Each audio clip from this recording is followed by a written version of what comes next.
recognize the will of the people. They refuse to accept the results of a free election. With Russian interference, though. That's the real what I'm thing. scared about in 2020. But rightly. Because I think he's an illegitimate president that didn't really win. So how do you fight against that in 2020? You are absolutely right. He's an illegitimate president in my mind. Would you be my vice presidential candidate?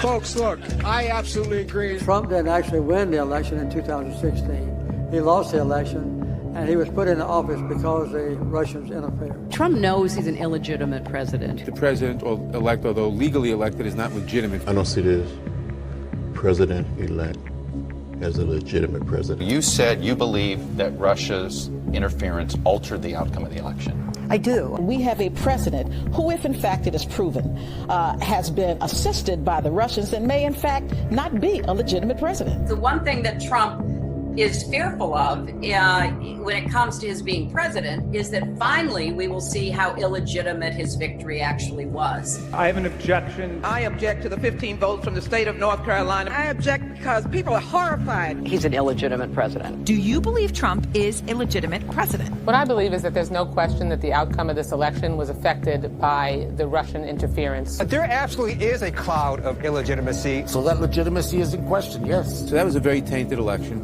And in that sense, it's illegitimate. Why do you think the president is going to such great lengths to essentially prove that he beat you? Because he knows he didn't. He knows he's an illegitimate president. Stolen emails, stolen drone, stolen election. Welcome to the world of unprecedented Trump. So do you believe President Trump is an illegitimate president? Based on what I just said, which I can't retract. The Russian attempt to have the election, and frankly, the FBI is weighing in on the election, I think makes his election illegitimate. There was a widespread understanding that this election was not on the level.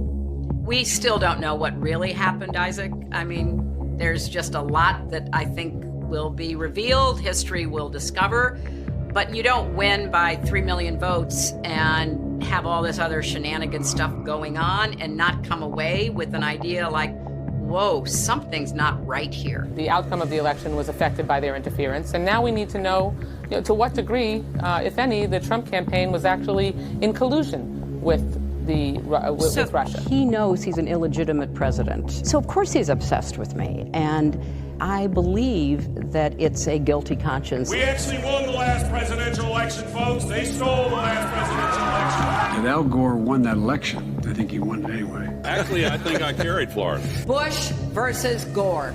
A court took away a presidency. If all the votes were counted in Florida, that Al Gore would be president today and George Bush would be back in office. I come from Florida, where you and others participated in what I call the United States coup d'etat. There's no doubt in my mind that Al Gore was elected president. I rise to object to the fraudulent 25 Florida electoral votes. I must object because of the overwhelming evidence of official misconduct, deliberate fraud, and an attempt to suppress voter turnout. It is signed by myself on behalf of my diverse constituents and the millions of Americans who have been disenfranchised by Florida's inaccurate vote count. The Supreme Court, not the people of the United States, decided this election. Speaking to a Democratic group in Chicago Tuesday, he made it clear he thinks Al Gore was the winner. By the time it was over, our candidate had won the popular vote, and the only way they could win the election was to stop the voting in Florida. Catherine Harris, Jeb Bush, Jim Baker, and the Supreme Court hadn't tampered with the results, Al Gore would be president. The Supreme Court elected the president. 2004, yes. Al Gore won the state of Florida in 2000, although not the presidency. But the Supreme Court tampered? That's a large charge.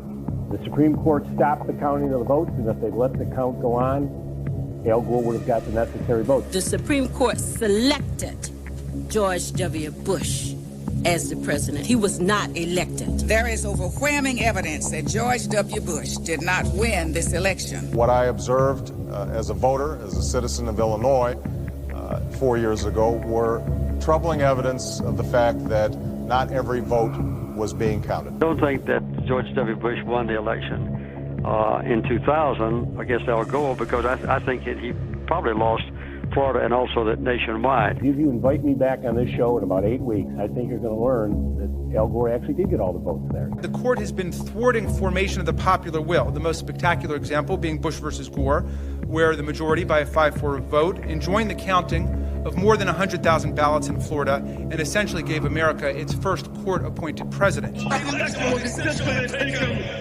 I think in 2000, everybody thought, well, he did win the election, Al Gore. After the election, when you stole the election, you came back here and said, get over it. No, we're not going to get over it. You know it, I know it, they know it.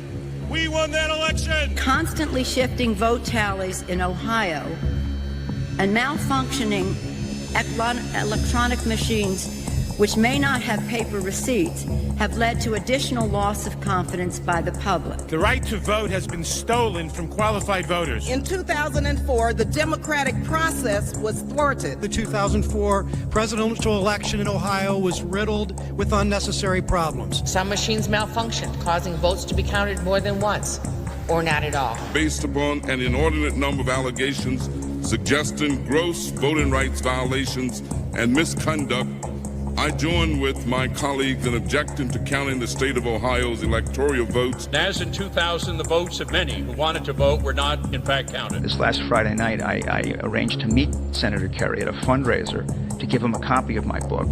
He told me he now thinks the election was stolen. The wife of John Kerry said she has lingering doubts about the legitimacy of the election. Her theory goes like this.